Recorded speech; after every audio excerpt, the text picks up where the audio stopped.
Oh there, chaps and chapettes. See, there's something interesting that's been going on in the UK lately. What with all the political upheavals, economy in the toilet, so on and so forth, I'm sure you've been following the news.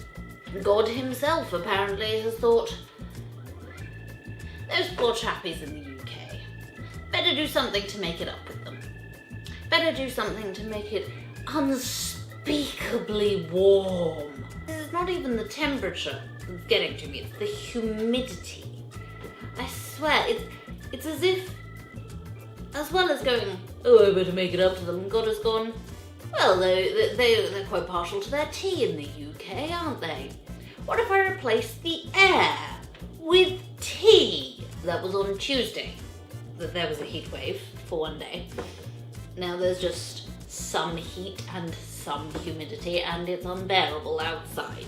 My boiler, which has not worked throughout the winter, and which I have complained to the landlord about several times, has finally been fixed in July, and now it won't turn off. I am melting.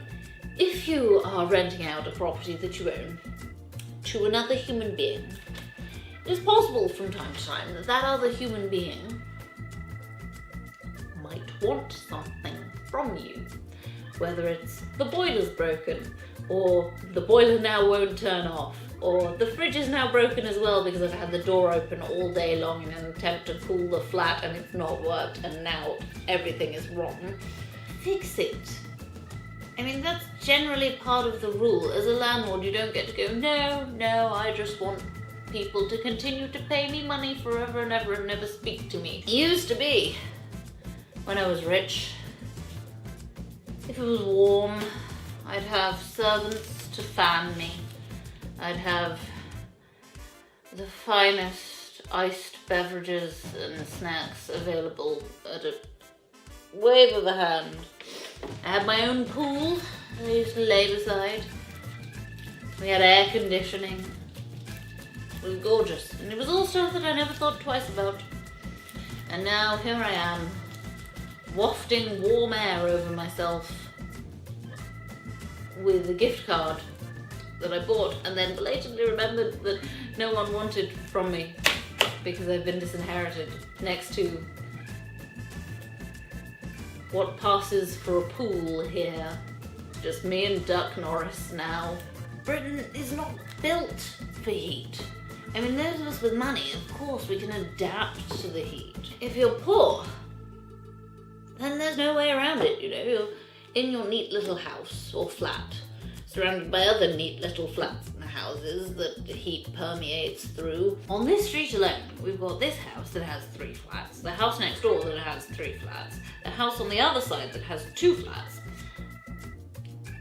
and I presume all of the other houses are flats as well, because there's no possible way on earth that there's a market in Bristol for an entire house. There's not enough money left for there to be an entire house for sale in Bristol. I refuse to accept that that's a thing. The Great Fire of London happened. And this is a brief history lesson for you. Bear in mind, I don't know anything about history, so I could be wrong, but it happened in the 1600s because people, and by people I mean greedy, incredibly rich factory owners, had crammed all of their factory workers into as small a space as possible in London. And then one building went on fire. And then all of the buildings also became on fire. I feel we are due for this to happen again. I know that I am already on fire. Also, can we talk about the fashions for a moment? I mean, dressing like a poor person was tough enough.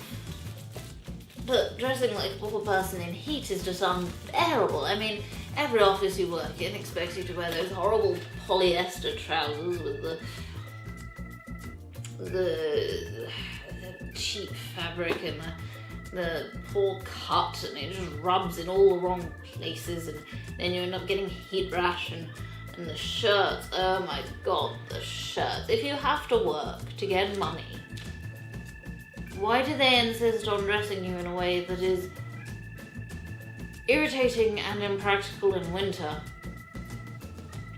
and then actually fatal in summer?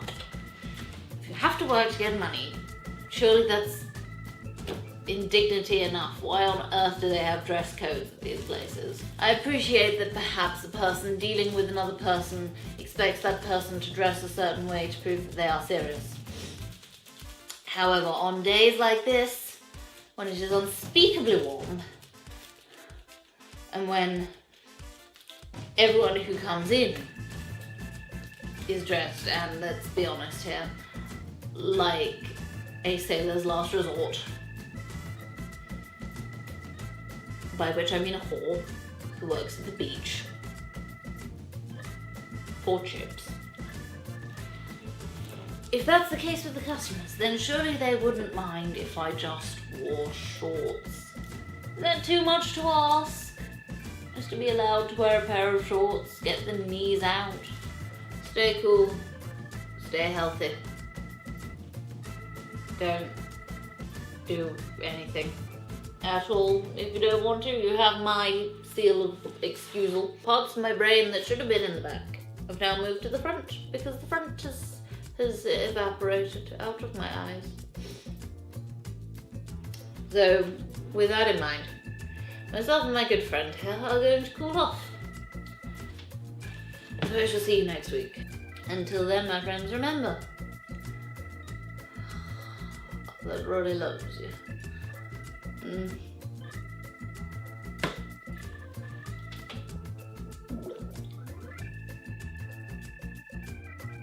Just me and Duck Norris now. Samuel L. Quaxon, Drake, brackets, not that Drake, being John Maladvich, Peter Featherquackovich, Bill Murray, Victoria Wood, me and David Peckham here.